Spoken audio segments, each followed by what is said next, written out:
Hey guys, it's Tim, and this is Wrestling Unlimited. Let me turn the audio up just a little bit. There we go. Unlimited, as it's Friday, and that means tonight is Friday Night Smackdown. As far as tonight's Smackdown does go, I thought tonight's Smackdown was a pretty darn good show. I thought I had a lot of good matches. Every match tonight I felt was good. There was no like, oh, that match sucked or that was a bad. No, I thought every match on tonight's show was good. There was some really good segments, really good build for future things. We learned that they now have Gable at first called it a talent portal. Sorry. A transfer portal. But then Michael Cole kept calling it transfer window. Basically, at the beginning of the year, with the first Raw on Netflix, we're getting a little mini draft, it seems like. We're getting some sort of a, as they called it a few years back, superstar shakeup. So now the big question is, who moves where? Who goes from Raw to SmackDown, from SmackDown to Raw, NXT to Raw or SmackDown to NXT? They said all three general managers will be, working together to make these trades, to make these moves, to change up their rosters a little bit, I guess you would say. So that's a very, very interesting thing. And now I ask you guys, and we're going to put this out on social media. I'm going to ask a little more. We might make a video about it and get your guys' opinions and so forth. Who do you want to see move brands? Would you like to see somebody like Carmella Hayes go from SmackDown to Raw? Maybe the world champion switch. Cody goes to Raw, Gunther goes to SmackDown and brings their titles with them. We don't know. We don't know. Who from NXT gets the call up? Roxanne Perez? Trick Williams? Ridge Holland? I'm going to say it right now. Ryan Satin called me evil for even suggesting this. Ridge Holland goes to Raw and joins the New Day. The man that injured God dang Big E joined the New Day. It's just a fantasy booking. I'm not saying it's going to happen. Someone's going to come in here and go, you lied. Ridge didn't join the New Day. This is me fantasy booking. You want to get the New Day hated even more than they were hated coming out of this week's Raw? They did a amazing heel turn, turning on Big E. You want to get them even more hated? They say, we need a third member. It ain't a New Day without three. And then they add Ridge, a man who has amazing heel heat in NXT right now for basically ending Chase U as we know it. But then you add him to the New Day. The man that injured Big E. The reason Big E got kicked out of New Day is because he got hurt and stayed away. The man that hurt him joining the New Day. You want to talk about heel heat. You want to talk about heat. Oh boy. That would get so much heat. And Ridge Holland, working down in NXT, has really come into his own. He's great in the ring. He can cut a good promo now. He's not just that guy with Sheamus and Butch. No. Ridge Holland is coming into his own. And when I saw him in that match with Andre Chase on NXT a few weeks ago, just wrecking everybody, I'm like, this guy's giving me 2001, 2002 Brock Lesnar vibes with his strength and just throwing this guy around, not throwing this guy around. Then he's got the build, and yeah, no. You want to put in muscle back into the New Day? You do Ridge Holland, and oh boy, would they be the biggest heel group?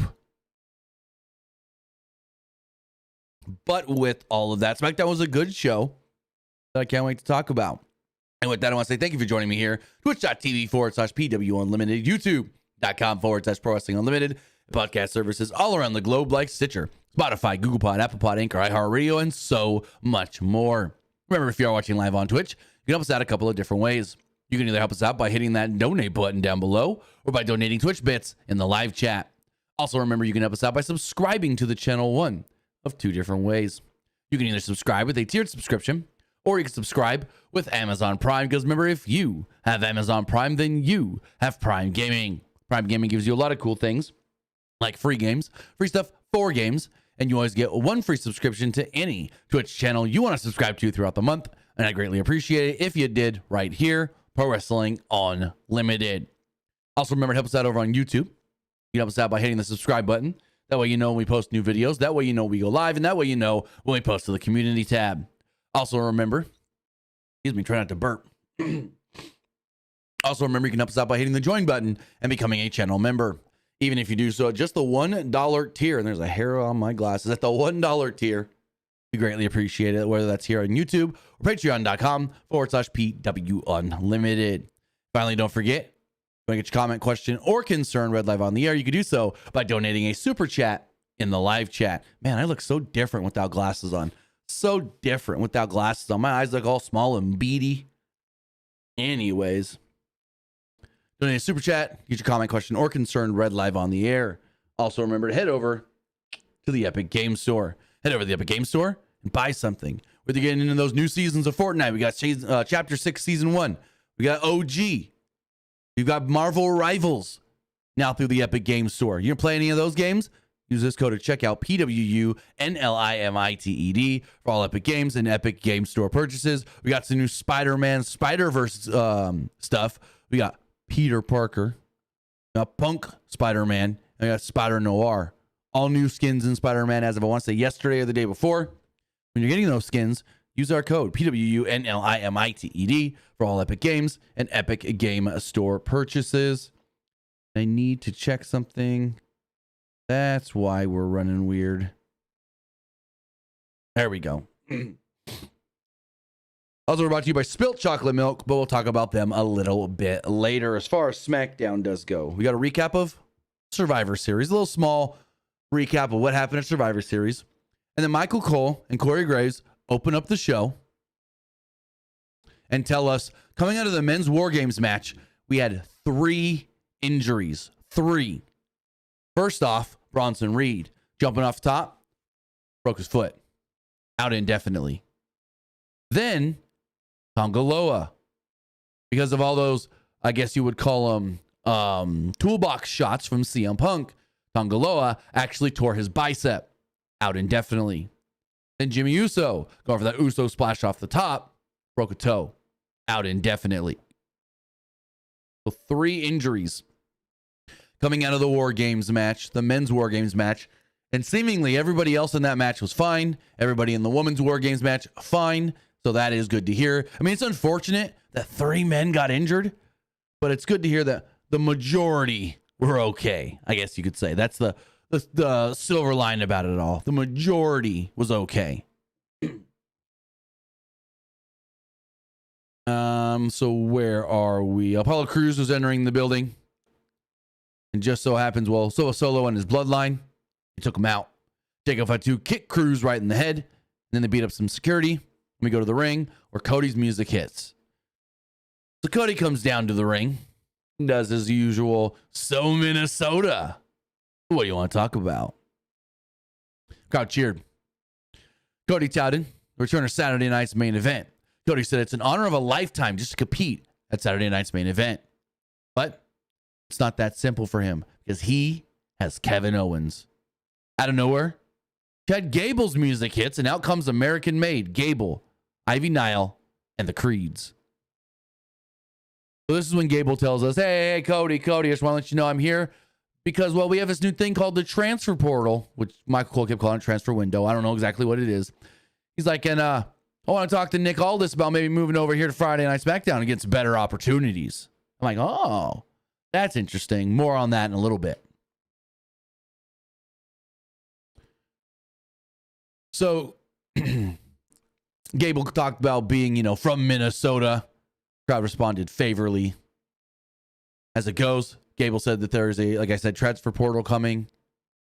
Gable then called everyone in the crowd simple-minded and gullible.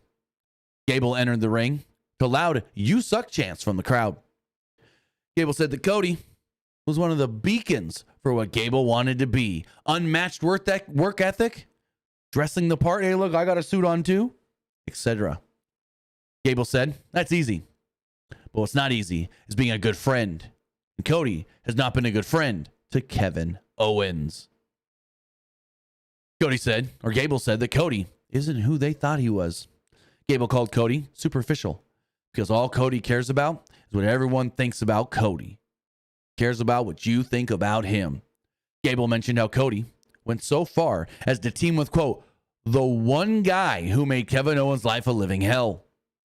Gable said, whatever Cody has coming to him, Cody deserves. Gable then asked the crowd, hey, if they'd be friends, would you turn on me? Cody said he's disappointed that Gable said what he said because he sees a lot of himself in Chad. Cody said Gable has taken things not special and, well, made them special. Maximized the little minutes he's been given. Cody then says, weren't you that one guy that once called Shorty G? Crowd starts chanting, Shorty G, Shorty G. And he goes, hey, Shorty G, you're looking at Stardust. Stardust chant then breaks down. Basically what Cody is saying is, you got shafted with a shitty gimmick and tried to make it as good as you could. I got shafted with a shitty gimmick and tried to make it as good as I could.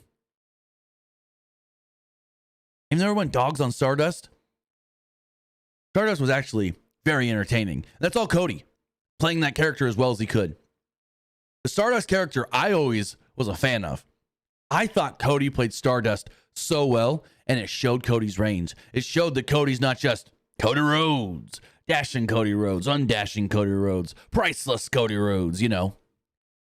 It showed that you give him a character, he's going to play that character. Why isn't this man in movies? Because it's Stardust. I loved it.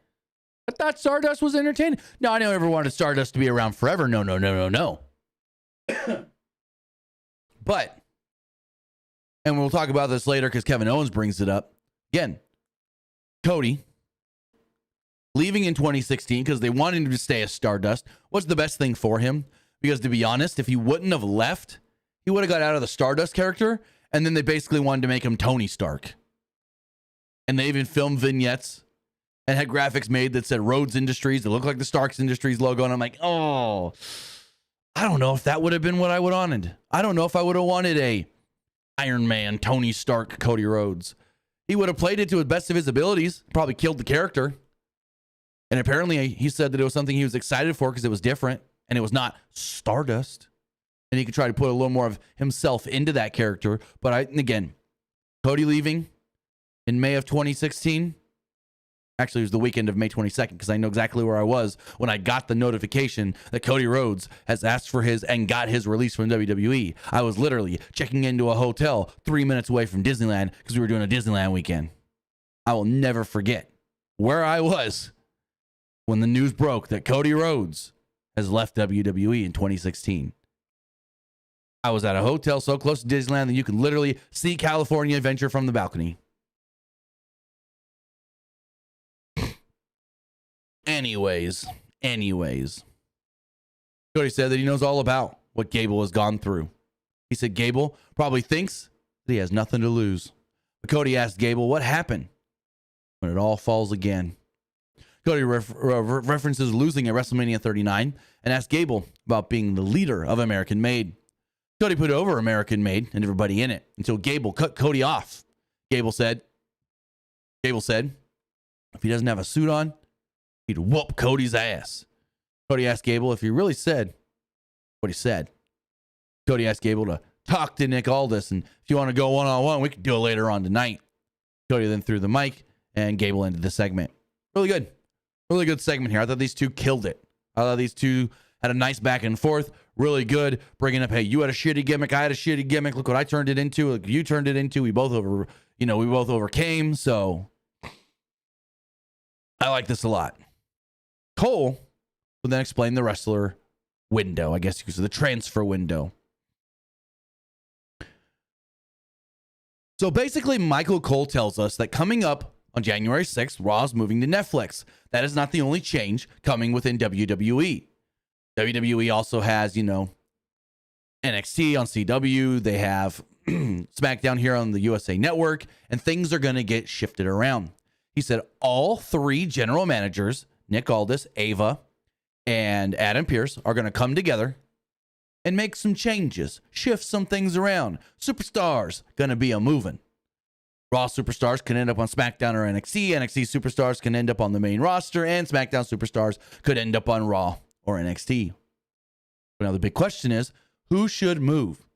Who should change brands in what I'm now dubbing the superstar shakeup? Not a full-on draft or anything, but it is, as they dubbed back in the day, a superstar shakeup.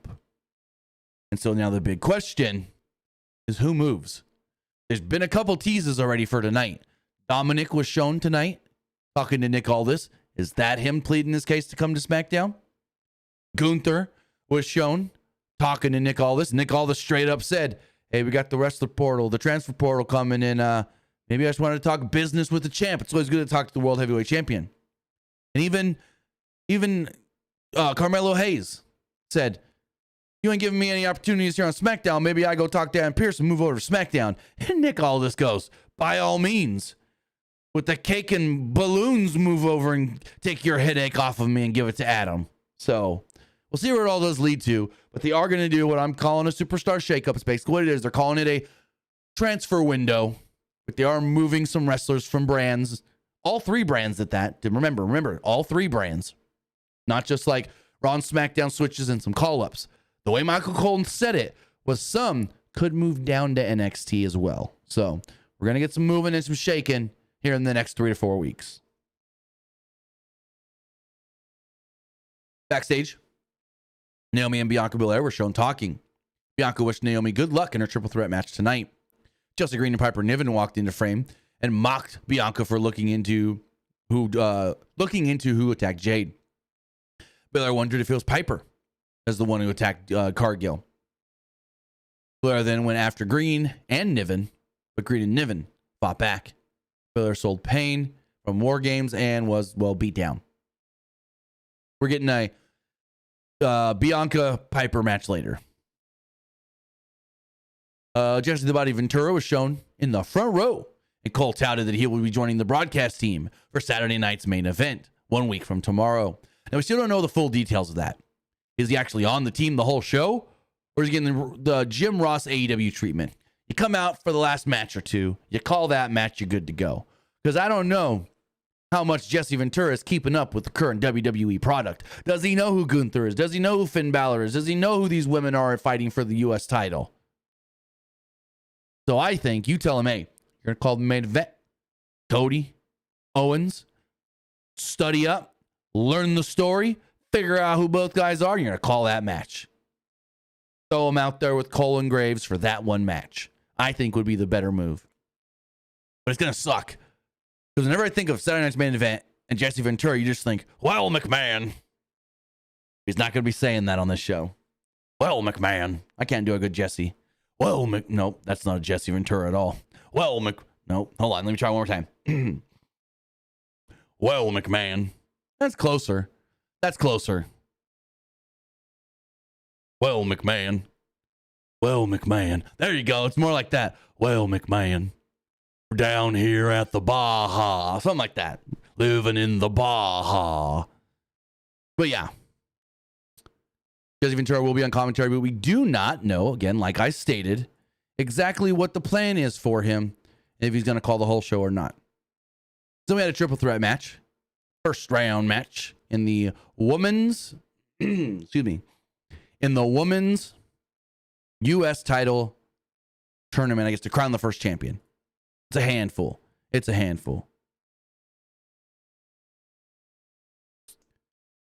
The match was pretty good. Alexa Lopez stood out as not the best, but she held her own. She had a weird blue thunder bomb. Then instead of it being an actual blue thunder bomb where you pick them up and you like spin them and then drop them down, it was more like she picked them up and kind of just rotated them and slammed them back down closer to like a Michinoku driver, but they called it a blue thunder bomb and it looked kind of like a blue thunder bomb. But anyways, match was not good. I mean, not bad. I don't know why I said it like that. Give me 1 second.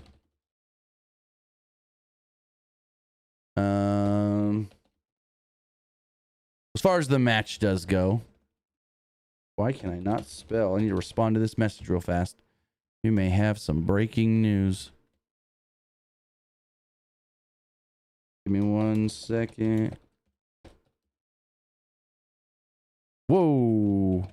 My whole message is deleted. What did I do? What did I just do?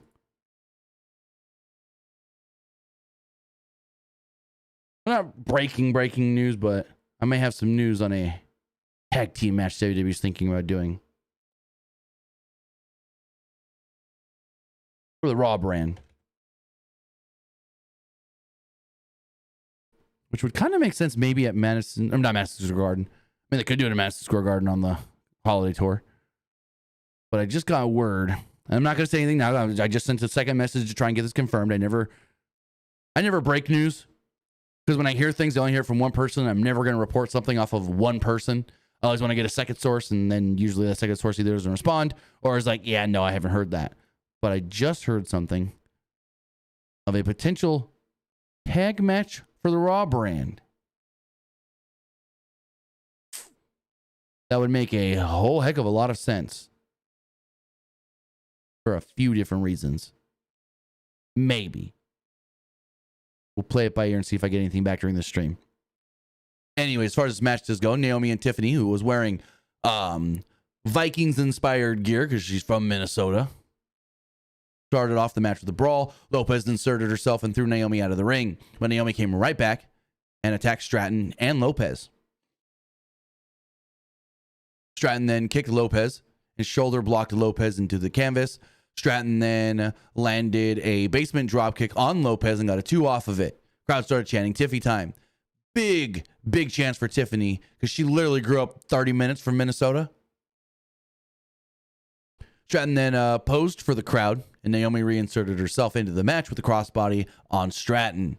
Naomi nearly fell off over the top rope, but caught herself, and the match kept on going. Naomi then slammed Lopez.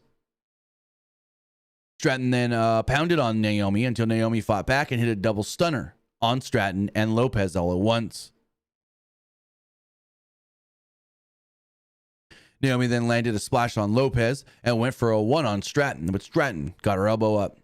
Stratton then double stomped on Naomi on the apron. Stratton turned her attention to Lopez and landed a snap suplex on Lopez. Before long, Lopez sank in a half crab on Stratton. Lopez then rolled Stratton up for a 2, and then all the women started trading big pinfalls and whatnot, but no one ever really got anything. Everyone eventually got to their feet and brawled, while Naomi got the best of it, complete with a rear view on Stratton. Candice LeRae would then show up and distracted Naomi. Lopez briefly took advantage of this, but Naomi hit a split-legged moonsault on Lopez. Stratton then came back, broke up the pin attempt with the springboard move, threw Naomi out of the ring, hit the PME, prettiest moonsault ever, and pinned Lopez to advance in the tournament. So next week, we do now know that it will be, and I'm going to pull up the graphics here. Nope, wrong folder. Let's just pull it up from Twitter. We do now know that next week it will be Mia Yim or Meechin versus Tiffany Stratton, and then Bailey versus Chelsea Green. The winners of that match, both matches, will then face off a Saturday night's main event to crown the first champion.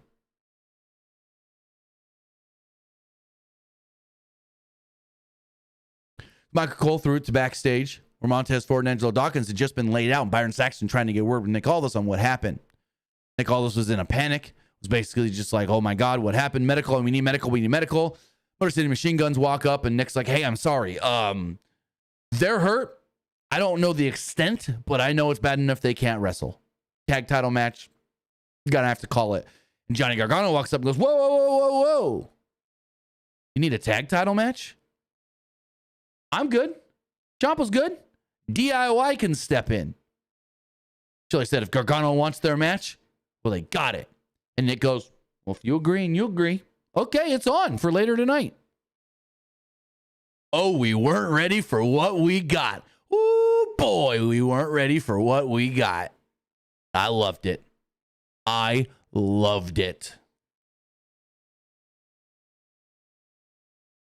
So then we had Bianca Belair versus Piper Niven. The match went 7. No, I wrote that wrong. I wrote 17-12. No, it was only 12. 12-17. I got my numbers mixed up.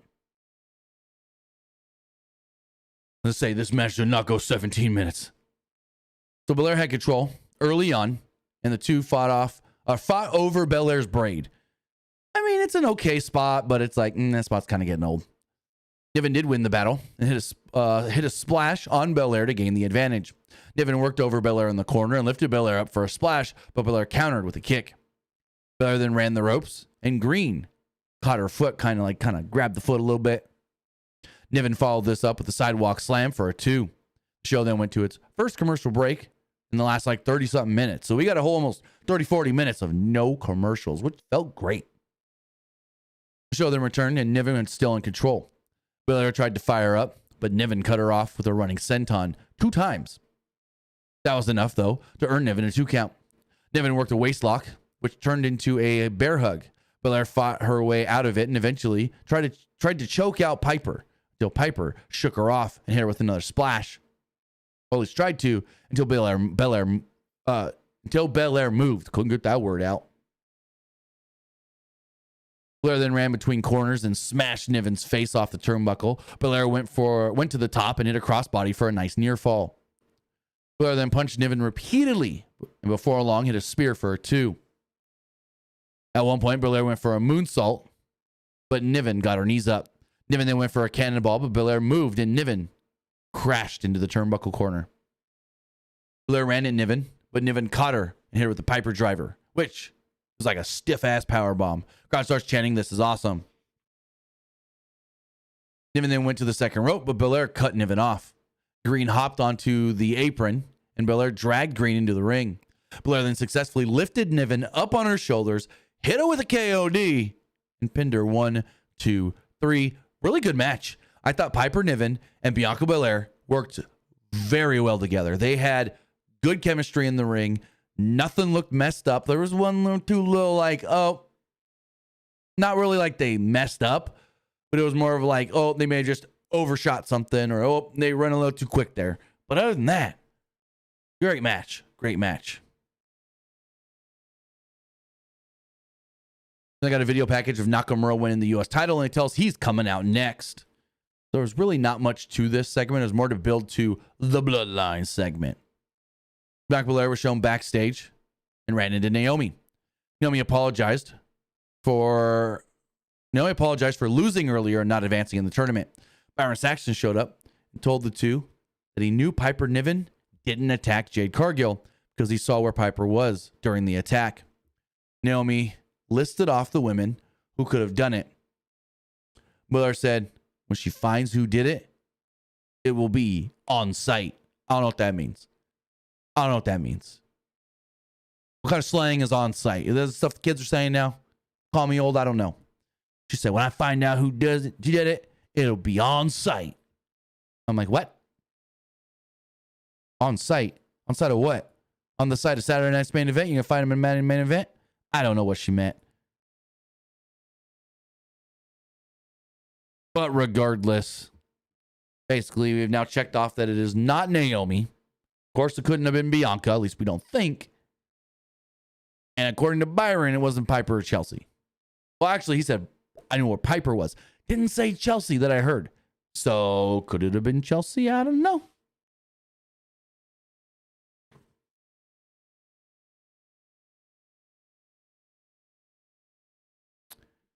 So Nakamura comes out, new entrance, super cool.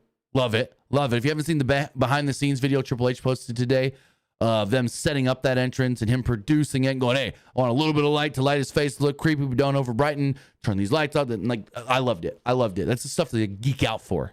Production stuff, setup, how things are shot. That's the stuff I geek out for. Where Triple H is like, hey, I want a light to be under Nakamura, lighting him from below, but I wouldn't want it too light. I want just a little light to make him look creepy, but too much light and then he's not going to look creepy. And then this and that. And I just loved it. Anyways, Nakamura comes out. And immediately he's cut off by LA Knight. LA Knight comes out and basically says, hey. Excuse me. Oh, I was going to burp there for a second. LA Knight comes out and basically was like, hey, Nakamura isn't the real deal. Nakamura's holding something that doesn't belong to him, belongs to me. Yeah. Knight said, but I want a rematch and I want it right now. Nakamura did and said nothing. Knight then put on his LA Knight mist blockers, his sunglasses as they call them, and walked into the ring when all of a sudden Andrade's music would hit. Andrade came down and hopped up on the apron, but as he hopped up on the apron, that's who he was saying, you know, I want a shot at the title. He was pulled off the apron by Tama Tonga and attacked. Jacob Fatu then runs into the ring and just beelines, mows down LA Knight hard. He literally runs as fast as he can at LA Knight and just throws his whole body at him and just, yeah. And then he gets up and he's like, oh. This fucking Jacob Fatu has charisma for days. But he didn't say the line. He didn't say the line. I love you, Solo. He didn't say it. He didn't say it. But if you love Solo, if you also love your tribal chief, and if your tribal chief is Solo Sikoa, you may want to support Solo Sikoa.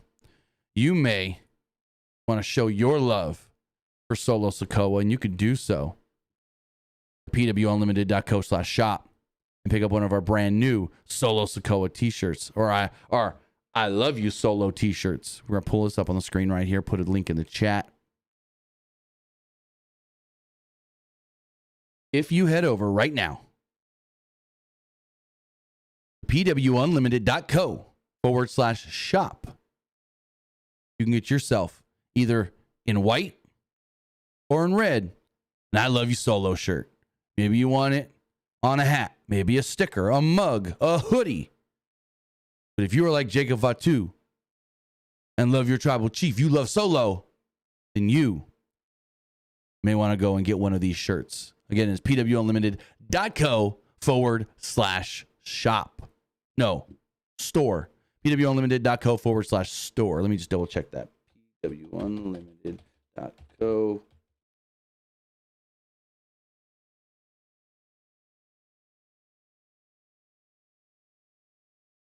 Now the logo's not, or the link's not working. Give me 2 seconds to fix it. But they beat up everybody in the ring except for Nakamura. They look at Nakamura and he starts just black goo coming out of his mouth. Solo holds Jacob back and is just like, yeah, we ain't messing with this guy. Nope. This guy, let him go. Let him go. Let him go. Oh, that's why it wasn't working.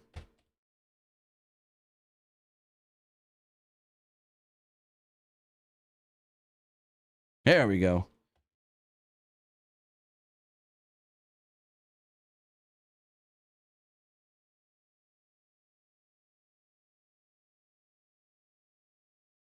Now you guys can do it.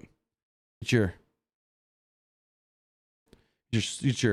I Love You Solo shirt now. But Nakamura's standing there and he's got this goo all just coming down him. And so I was like, no, Jacob, leave him. Just leave him. Leave him. Solo said to everyone who thinks that they aren't the ones anymore, he dares them to step up. Because, yeah, they lost War Games. 2 of their men down. But he still has this, and he's got the Ulufala. Puts it on and says, I am still the tribal chief.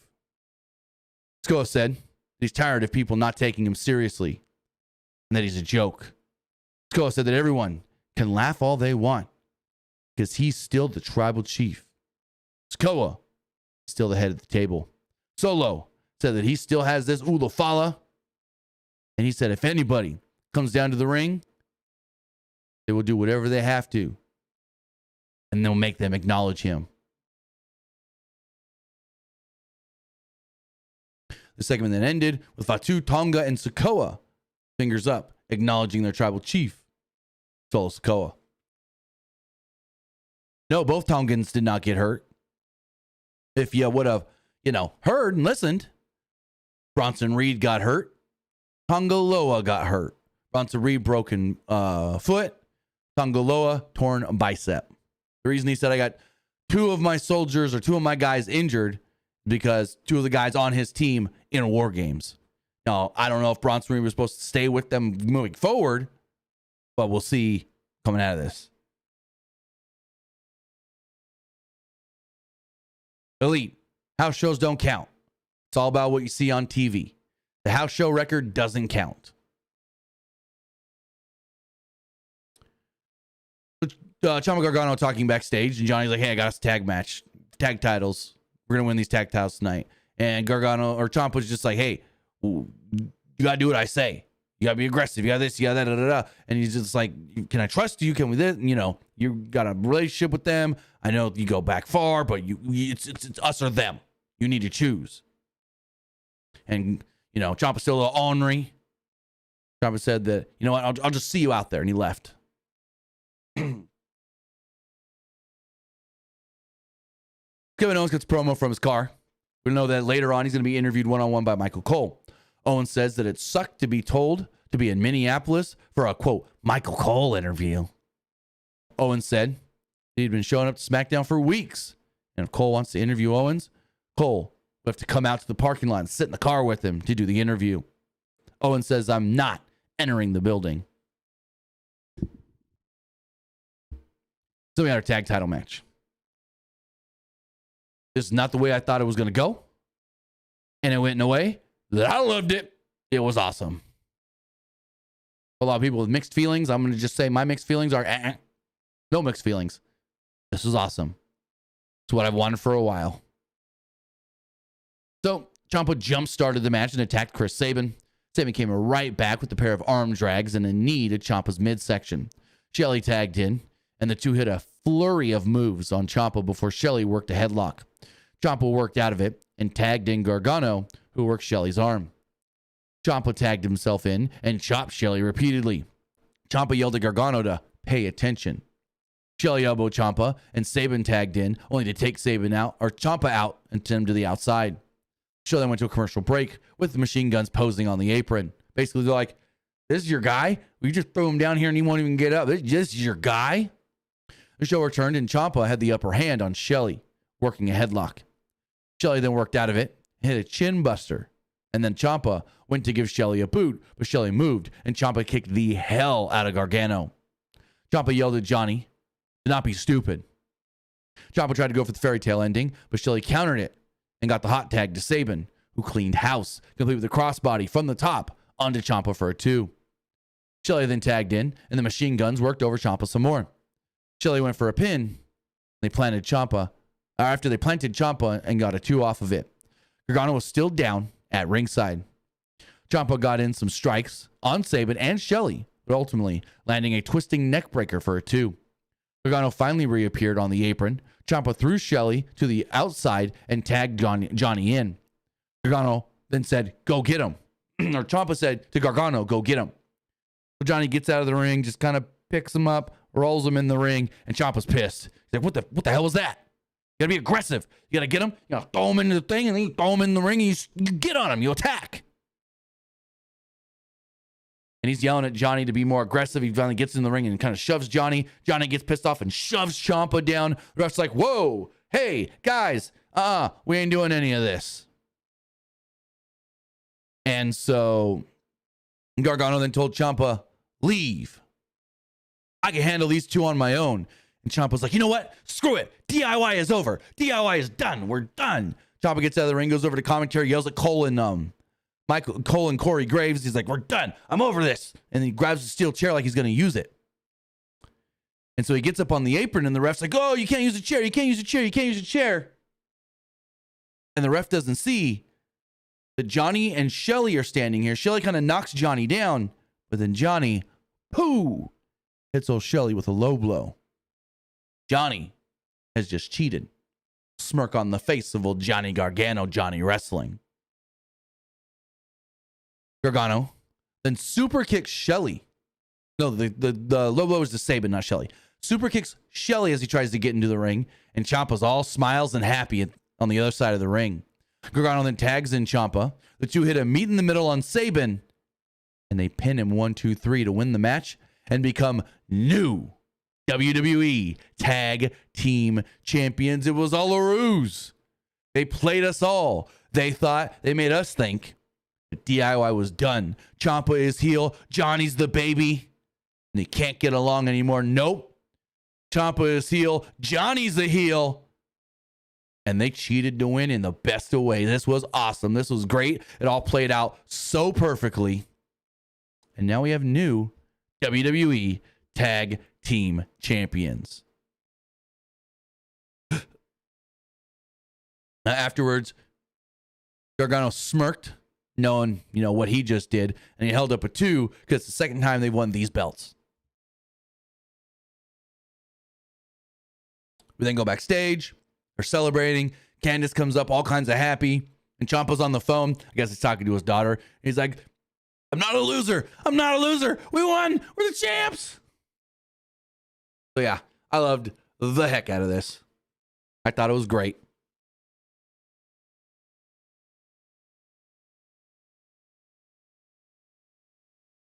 Remember, guys, if you have a comment, question, or concern that you want to get read live on the air, you can do so on YouTube with a super chat or Twitch with Twitch Bits. So then we got Michael Cole, Kevin Owens interview. Cole says, I have to leave now. Got to walk out to the parking lot. I got to go interview Kevin Owens. So he walks out there and he's like, oh, it's cold. And Owens is like, Michael, get in the car. He's like, I'm not getting in the car. Get in the car, Michael. He's like, I'm not getting in the car. I got to really get in the car? And he's like, Michael, I got this thing heated up to a nice and toasty 68. Get in.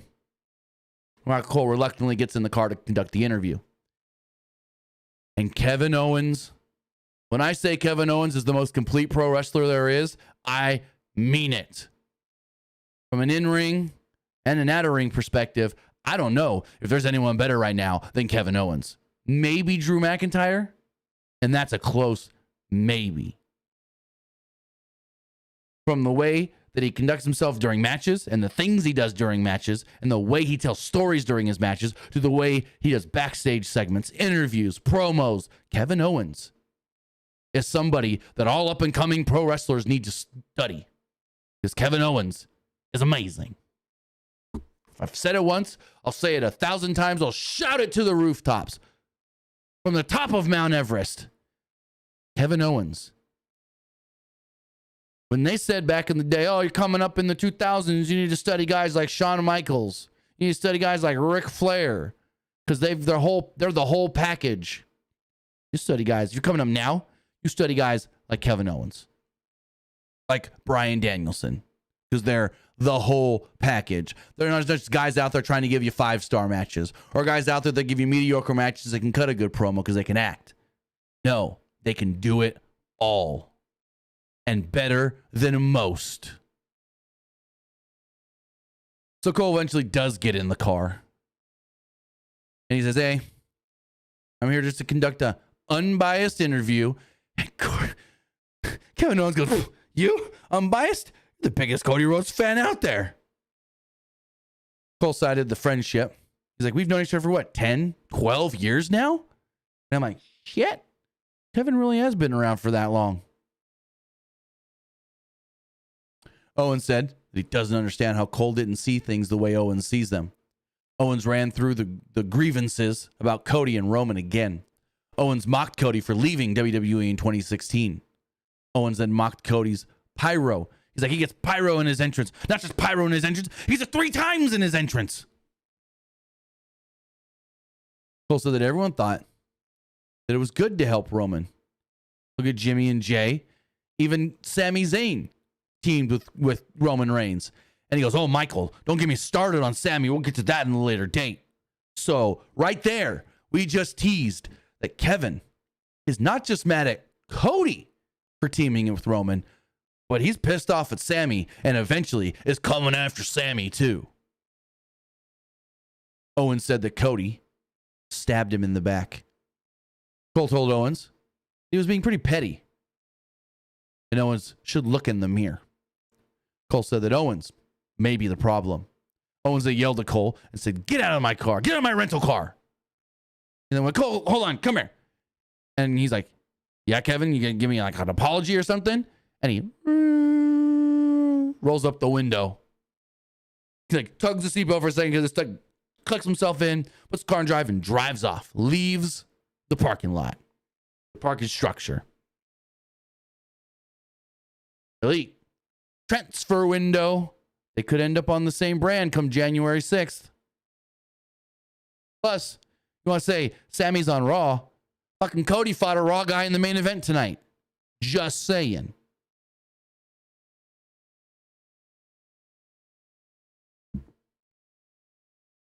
This is a great segment. Kevin Owens again, amazing. Unhinged, crazy. I'm just going to scream Kevin Owens is the greatest. This is when they told us the 2 tournament matches for next week. Bayley versus Chelsea Green. Meacham versus Tiffany Stratton. If I'm predicting, I think they go Bailey Tiffany, but I'd rather them go Chelsea Tiffany. Because I want Chelsea to win the belt. I want Chelsea to win the belt. Gunther was then shown talking to Nick Aldis. Carmelo Hayes was like, well, what's that all about? He's like, hey. Nick is like, it's never bad to talk to the World Heavyweight Champion. And Melo goes, oh, about this transfer window thing. You don't ever have anything for me here on SmackDown. Maybe I move over to Raw. Monday Night Melo has a pretty good ring to it. And Nick Aldis is like, yeah, that sounds great. Give me a cake and balloons and I'll send you on your way. Make you my headache now Adam Pearce's headache with you. Aldis said, but I do have someone special in mind for you. And Melo's like, oh yeah, that's what I'm talking about. You guys hear it? You gonna give me something special. Turns around, Nick Aldis is gone. Turns around, he's like, where'd you go? What, huh? Whatever. And he walks off. Weird segment. Weird, but I think it was all probably to tell us Melo moving to Mondays. So we have our main event match. This match told such a freaking fantastic story that actually plays into Saturday night's main event and actually probably most likely is playing off of Bash in Berlin. Let me preface. So if you remember when we went back to Bash in Berlin and Kevin Owens got that title shot, Cody was like, hey, you're a great friend to me. You've always helped me out. I want to reward you with a title shot. And Kevin was like, yeah, I didn't earn it. I don't want it, but I'll take it. Cody had the leg injury. And at one point it gave out on him and he was down. And Kevin could have attacked, beat him, took him out, won the belt. But he showed sympathy, Kevin Owens. Well, in this match, Cody seemingly injured his ankle. Gable played up, further injuring the ankle, softening the ankle, hurting Cody ahead of that match with Kevin Owens. So, could this be, hey, Kevin showed sympathy before, and look where it got him. So, if Cody's got a bum ankle in that match at Saturday night's main event, does he pounce? He already stomped it tonight. So now that's the story going in. Cody's got the hurt ankle. Is that to Kevin's advantage? And does Kevin take that advantage? I really like that story they're telling now. Does Kevin take the advantage that he wouldn't take just a few short months ago? But as far as the match does go, this match is great. This match was freaking great. Chad Gable, Cody Rhodes, give it to me again next week. I wouldn't be mad. The two kind of feel each other out early on, little feeling out process. Also, forgot to mention this. Someone posted this video. I guess they were at Smackdown. They're sitting front row right on the ramp. And the Bloodline's leaving and the Bloodline's getting booed and this and that. And someone goes, Jacob, you suck. Jacob at 2 walks up and goes, yo, mama, suck dick. I laughed so hard. Because the guy was trying to tell Jacob at 2, Jacob, you suck. Jacob just looks down at the guy. Yo, mama, suck dick. So funny. The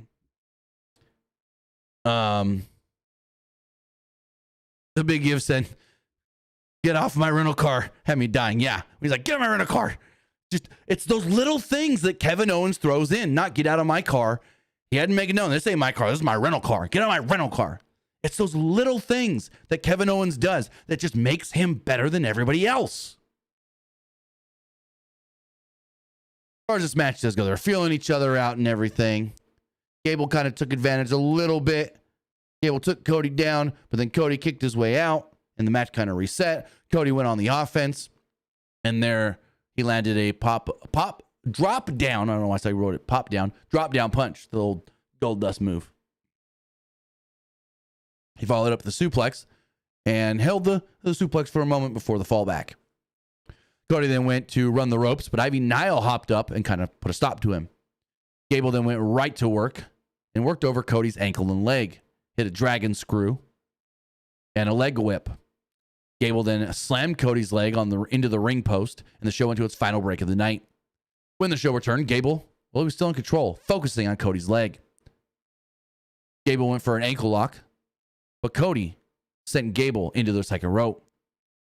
It didn't really matter much because, Gable just drop kicked Cody's leg right out from under him. Gable then roughed up Cody with a ton of chops to the chest. Gable then hit a flying headbutt from the top and got a 2 off of it. Gable then went to the top, but Cody cut him off and landed an inverted superplex, which proved to be a wild spot because I've never seen this one before. I've seen an inverted suplex. I've seen big backdrops from the top rope. No, this was an inverted where he's got him. Where are my bucks? Where are my young bucks? Pretend we're up on the top rope, right? And the ring's back here. Cody's got Gable like this. Suplexes him like this. So Gable, boom, lands face first. Inverted suplex. No, inverted superplex. Crazy spot. Wild spot. The two eventually do get to their feet and trade blows. Gable then ran at Cody, and Cody turned it into a snap power slam. Cody then hit a disaster kick despite selling the leg pain, and Cody tried to go for a Cody cutter, which he followed up with and hit. Julius Creed then pulled Gable to the outside, and the referee's like, oh no, she already got on the apron. You're gonna pull him. We ain't playing this game. 3 of you, get out of here. Kicks them all out. Send him to the locker room. Gable took Cody's boot off and worked the ankle. Cody countered by sending Gable into the second rope yet again. Cody then went to the top and hit a Cody cutter from the top. With one boot on, Cody went for a crossroads, and Gable countered yet again into a drop down and an ankle lock until Cody made it to the ropes to break the hold. Gable then German suplexed Cody and went to the top, but missed a moonsault. And then Cody finally hit the crossroads and pinned Gable. 1, 2, 3. Cody picks up the victory. So Cody's kind of sitting there, favoring the ankle. Gable leaves the ring, and all of a sudden Cody goes, looks up, camera pans, and it's Kevin Owens. Kevin Owens is there. He looks down at Cody, and he, boom, stomps on the ankle. Cody's selling it hard. And then kicks Cody, jumps on Cody, and just starts throwing shots before all these officials and referees come down to break it all up. So they hold KO in one corner. They hold Cody back here in the other corner. And all of a sudden, here comes Cody. Run. Jump over the pile of people. Woo, right onto KO. They spill to the outside, and they're still brawling on the outside. They're fighting. Crowd's chanting, let them fight. As the show fades and goes off the air. Well, there we go. The show ends with a big Kevin Owens, Cody Rhodes brawl. Which I'm like, I liked it, but I kind of wish they would have saved it for next week, the go-home show. We see the big brawl where the show ends with the brawl, still brawling as we just fade to black. And so you go into that Saturday night's main event going, oh crap, who got the better of it? We didn't really see how's Cody's ankle. So regardless, they'll do something next week, figure it all out. They'll make it good, they'll make it big, whatever. I liked it though. I thought this was a really, really good episode of Friday Night Smackdown. And before we do get into the polls, let's hear from our sponsor, Spilt Chocolate Milk. Are you looking to power up your day with a delicious, nutritious boost? Look no further than Spilt Chocolate Milk. Spilt Chocolate Milk isn't just any chocolate milk. It's packed with high-quality protein and essential nutrients to keep you fueled and ready for anything. Whether you're gearing up for a workout, needing a midday pick-me-up, or just craving a tasty treat, Spilt has you covered. Crafted with real, rich chocolate and the finest ingredients, Spilt Chocolate Milk delivers a creamy, indulgent taste that will leave you wanting more. Plus, it's low in sugar, making it the perfect guilt-free indulgence. So why wait? Grab a can of Spilt Chocolate Milk today and experience the perfect blend of flavor and nutrition. Use our link in the description below or the pinned comment to pick yours up through Amazon right now.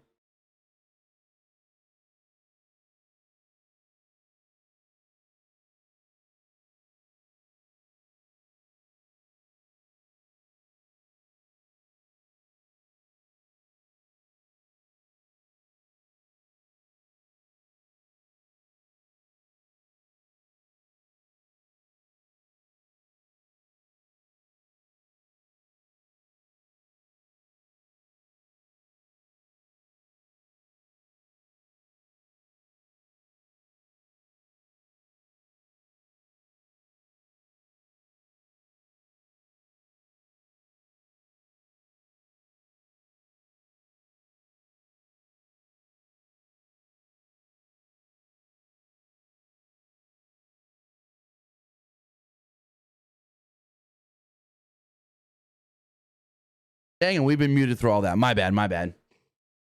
It was supposed to unmute me when it came back from the break, and it didn't. Okay, let's go back and check these polls. As far as the Threads poll does go, 60% liked the show, 20% thought it was just all right, and 20% didn't like it. Looking at the Twitter X poll here, 80% liked the show, 20% thought it was just all right. As far as the Facebook poll, it was just all right wins, with I liked it in second place. Nobody voted, they disliked it.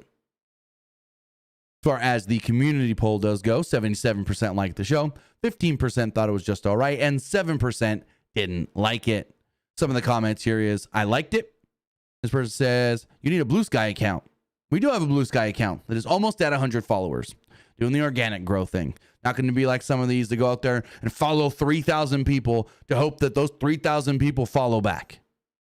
Now, I'll go out and follow 100 or whatever, a decent amount, whatnot, whatever, but I'm not going to be one of them. Anyways, we do have a Blue Sky account. And then, are you doing a preview and prediction for Deadline? No, because I'm going to be out most of the day tomorrow or morning, going to be out doing family things. Then we got that SEC championship game. We're a big Texas Longhorns family here, so we were watching that. Hopefully we don't get stomped by Georgia again. And then tomorrow night, not watching Deadline. We're doing a Fortnite OG stream, most likely.